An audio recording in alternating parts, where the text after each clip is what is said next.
They let me pay the $57,000. Smiled at me like I mattered. But when they thought I was asleep, I heard everything. Just let her pay. After the party we cut her out. That's when I stopped being their daughter. And started planning their downfall. Before we dive in, we'd love to hear from you. Drop a comment below letting us know where you're watching from and what time it is for you right now. We're excited to connect with all of you, so don't forget to like, subscribe, and hit that notification bell for more amazing content. Now back to the story. My name is Emily Harper, and if I'm being honest, I used to believe loyalty meant love. That if you gave enough, proved yourself enough, eventually, even the coldest hearts would warm to you. That was before my mother and sister showed me what betrayal looks like in lipstick and birthday dresses. I grew up in a small town where reputation meant everything and silence was the family language. I was the eldest daughter, organized, responsible, and always the one who did what needed to be done. Homework finished early. Chores handled without asking. Holidays planned so no one else had to lift a finger. Rachel, my younger sister, was the golden child. The fun one. The spontaneous spark who left a trail of broken wine glasses, drama, and bad decisions, but somehow always got applauded for her free spirit. Mom encouraged it, rewarded it even. She used to say, "Rachel brings joy. You bring order." Like that was supposed to be a compliment. I spent my 20s building my life on a spreadsheet, graduated college with honors, worked 2 jobs to pay off my loans, bought a modest condo, and climbed my way into a 6-figure project manager role at a healthcare tech firm in Chicago. But no matter how far I went, I kept being pulled back into their orbit, usually with the same bait. Family needs you, Emily. So when Mom called last year, voice trembling with manufactured stress, I already knew what she wanted before she said it. The house is falling apart, Em. The foundation's shifting, the roof's leaking, and the plumbing's a disaster. We need help. Rachel doesn't have the means, and I'm on fixed income now. But we're going to do it together, okay? The 3 of us. We'll all contribute. My gut said no. But my guilt said it's family. They said they needed $57,000 to secure the contractors and cover permits. It was a major renovation, one that would add value to the home and, according to them, make us co-owners. I liquidated a portion of my emergency savings, took a personal loan, and wrote the check. $57,000. No contract. No receipt of shared ownership. Just trust. That was my first mistake. For few weeks things felt good. Mom and Rachel started including me in group chats about tile colors and cabinet finishes. Rachel even FaceTimed me once from the paint store, asking what shade of white I thought would match the new backsplash. I almost believed we were becoming a real family. Almost. Then the text slowed down. The calls stopped. Rachel posted photos of the house online, showing off the remodel with captions like, "All done. Home sweet home #our forever home." Not our. Or. Still, I convinced myself it was harmless. Maybe she just forgot. Maybe Mom was too busy. Maybe I was overthinking. Then came the night everything broke. I had taken a Friday off work and driven down to visit them, offered to help Mom get her files in order for tax season. I stayed in the guest room, exhausted from the 6-hour drive.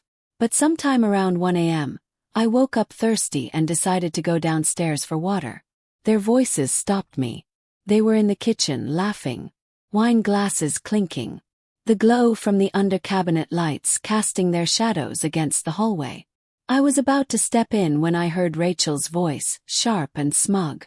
"Let her pay the rest, then we cut her out. Izzy. We say it was a gift." Then Mom's voice. Complicit. "She won't fight it. She never does. Just play nice until the party's over. Then we move everything into your name." I stood there frozen, glass in hand, world tilted. They knew. They knew what they were doing all along. I didn't confront them. Not then. Instead, I walked back upstairs, heart pounding, fists clenched, and stared at the ceiling until morning. I packed my things while they were still asleep and left without saying goodbye. The silence was familiar, but something inside me had changed. That morning marked the end of who I used to be. The party they mentioned. It was a joint birthday celebration. Mom turning 60, Rachel turning 30. They were throwing the biggest event the town had seen all year. Rented venue. Live band. A wall of floral photo props. Over 100 guests, half of whom I had grown up calling aunt or uncle, even if we weren't related. I was invited, of course. Rachel even called me a week before, pretending nothing was wrong. Hope you're still coming. You're on the list. VIP table next to the stage. We want this to be special. I almost laughed at her nerve. She didn't know I'd already checked the property registry that morning. Didn't know I'd seen the updated deed filed under Rachel's name alone, dated 2 days after I wired the last payment. Didn't know I'd spoken to a lawyer friend who told me, if you funded the renovations under verbal agreement and they promised shared equity, you might have a case. Didn't know I'd started pulling bank records, text screenshots, voice memos, and email receipts. And she certainly didn't know I was planning to ruin that birthday party. But not with a scene. Not with screaming. Not with a cake flip or a drink in the face like in the movies. I wanted precision. Public humiliation. And I had the perfect plan. The next few days were surgical. I contacted a local tech assistant who freelanced as a DJ. Told him I'd double his rate if he let me plug in a video before the speeches. No questions asked. I sent a mass message to a few close family friends, ones I trusted not to snitch. Please stay till the end of the party. There's something I want you to see. Something I wish I'd never had to share. Then I booked a last-minute appointment with a stylist, got a navy blue satin dress tailored to fit me like armor, and picked up a bold red lipstick I never would have worn before. The night of the party, I arrived fashionably late, just after the first round of champagne was served. Rachel spotted me first.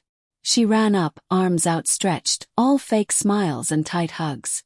You look amazing, she said through clenched teeth. I'm so glad you came. Smiled back. I wouldn't miss it for the world.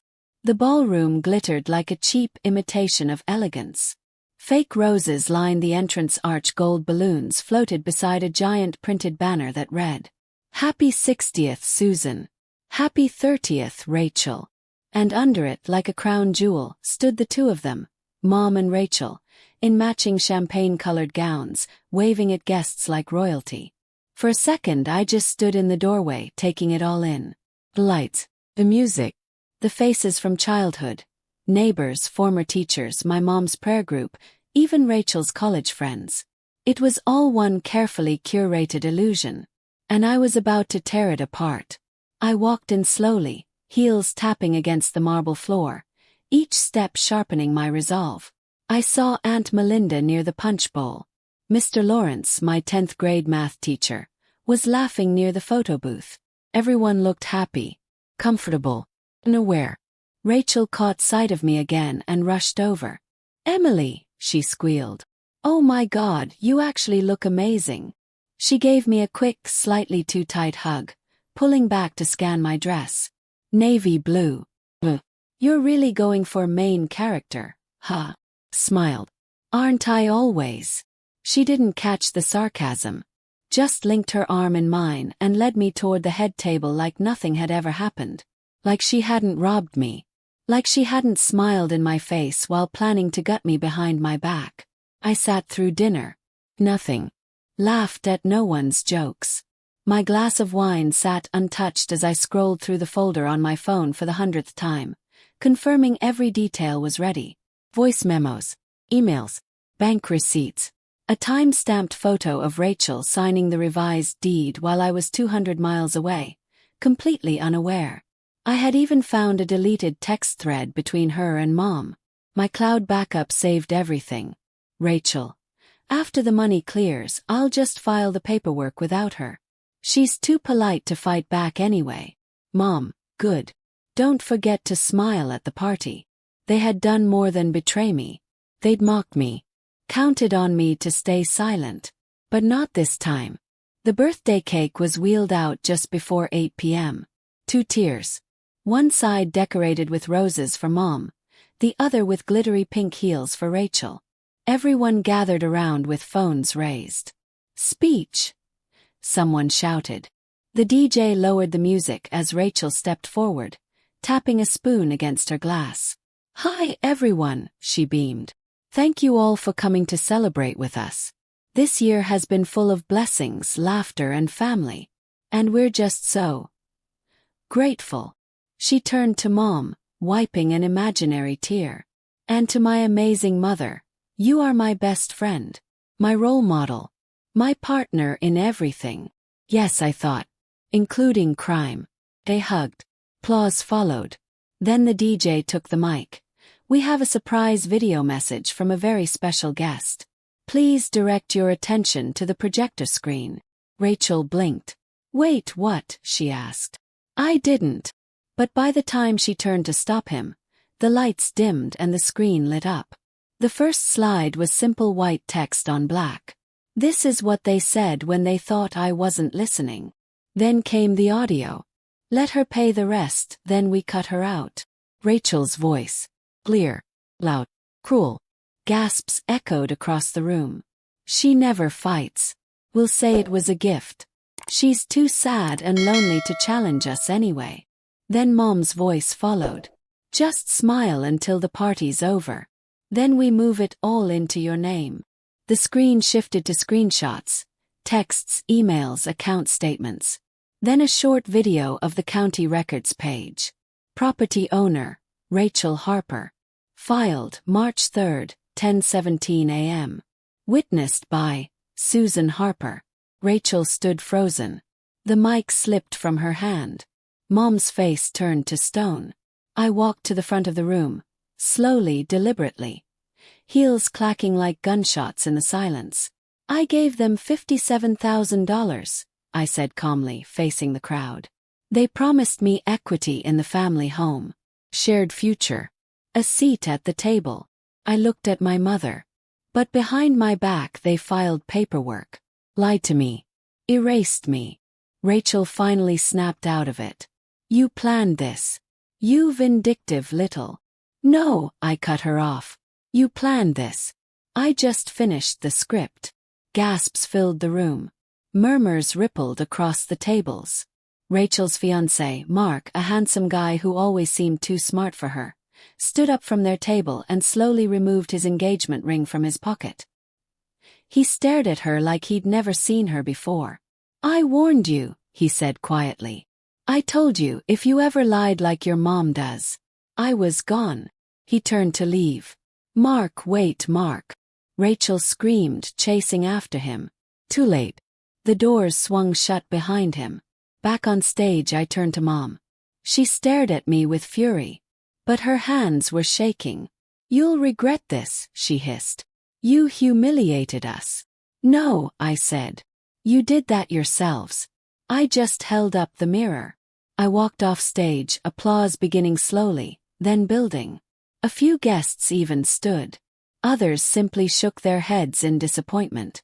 The DJ put the music back on, but the party was already over. No one danced.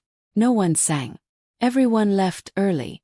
Later that night I drove back to my hotel, took a long shower and poured a glass of wine.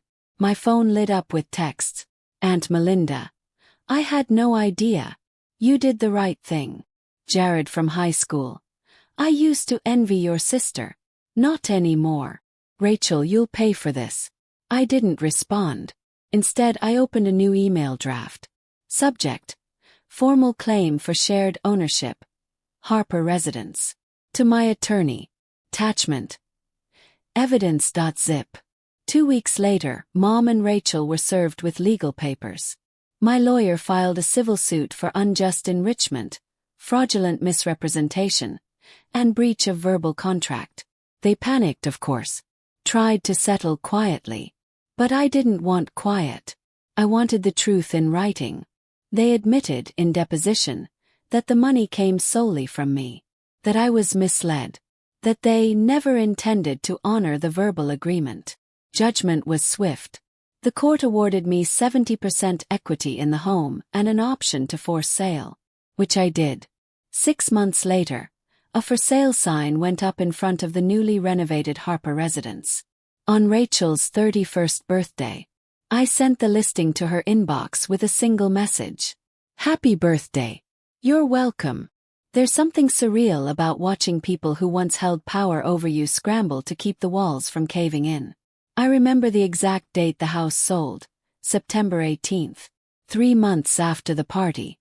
3 months after the gasps, the ruined cake, the exits through emergency doors. The Harper family home went for $328,000. After legal fees and loan balances were settled, the court deposited my cut, $211,945, directly into my account. Poetic, isn't it? They thought they'd buried me for $57,000. Instead, I turned their scheme into a 6-figure win. And they lost everything. In the days leading up to the move-out deadline, I made one last visit to the house. It wasn't about vengeance. I wasn't there to gloat. I was there to reclaim the ground where I was erased. The lawn looked different, overgrown. The flower beds wilted. The pride and sparkle they'd once shown off on Instagram were gone. I knocked once. Rachel opened the door. She looked hollow. Dark circles under her eyes. Hair pulled up in a messy bun. No makeup. No glitter. No champagne smile. She blinked at me like I was a ghost. What do you want? She asked. I'm here to inspect the property, I said calmly. Legally, I still own it until closing. She stepped aside, jaw tight. Be quick. I walked through the hallway, the same one I used to sneak down as a teen when I couldn't sleep. The kitchen smelled like burnt toast and bleach. The living room furniture was wrapped and ready for movers.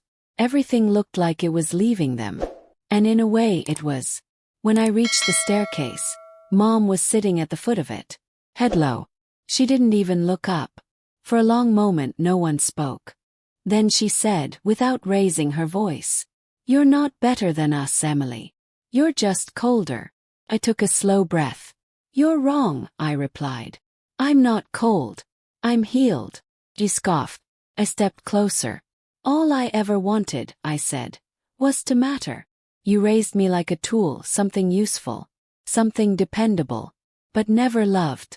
And when I gave you everything I had, you sharpened me into a knife and tried to cut me out." She looked up at that. But let her see it. "You didn't just betray me. You taught me how to survive betrayal." Rachel hovered in the corner, arms folded, trembling with the anger she could no longer use as currency. "You were never part of this family," she spat. And I smiled. "Not anymore." The day after closing, the house belonged to someone else. Family of 5. A teacher, a nurse, and 3 kids who played in the front yard barefoot while laughing like the world was still good. Felt right. I didn't look back when I drove away. I didn't need to. Weeks passed. My story spread further than I expected. The party video had leaked. Someone uploaded it anonymously, and it went viral in the region. Not massive internet fame, but enough that people whispered my name in checkout lines and coffee shops. Enough that Rachel had to quit her job at the local boutique. Enough that my mother resigned from her church volunteer board to focus on personal matters. They tried to change the narrative, of course. Tried to say I was ungrateful, bitter, manipulative. But people saw the truth. 'Cause I brought receipts. One Sunday, I sat in my new apartment, an elegant place in the city, filled with clean light and open space. No reminders. No ghosts. I opened a letter that had been delivered earlier that week. No return address. Just one line. Was it worth it? I folded the letter and threw it in the trash. Because I already knew the answer. It was worth every damn second. Now I spend my mornings on balconies and my nights with real friends. I created a mentorship program, the Second Daughter Project, for women like me who were always pushed to the sidelines while their families celebrated the chaos of others. And Rachel. I heard she moved into a basement apartment across town. Mark never took her back. And her new job, a receptionist, at a place I once consulted for. Mom still lives alone. I'm told she's quieter these days. Angrier too. But that's not my problem. Because I stopped showing up for people who only call when they want something. Sometimes people ask me, wouldn't it have been better to forgive and move on? And I say, well, because moving on without the truth is how abuse survives. Forgiveness without accountability is how betrayal repeats. And silence is what they counted on. I'm not silent anymore. I didn't scream. I didn't curse. I didn't break things. I exposed everything. And I won. Not just in court. Not just in money. In peace. Epilogue. 1 year later. I got a wedding invitation in the mail. Not for Rachel. For Mark. He was marrying someone else. Someone kind. Someone quiet. Inside was a handwritten note. Thank you. You showed me who she really was. Wishing you happiness. Smiled. Not because I cared, but because it was the perfect punctuation mark to a story that once tried to erase me. They said, let her pay. Then cut her out. So I did pay. And I cut them off. But not before I burned everything they built, brick by brick, until I was the only one left standing.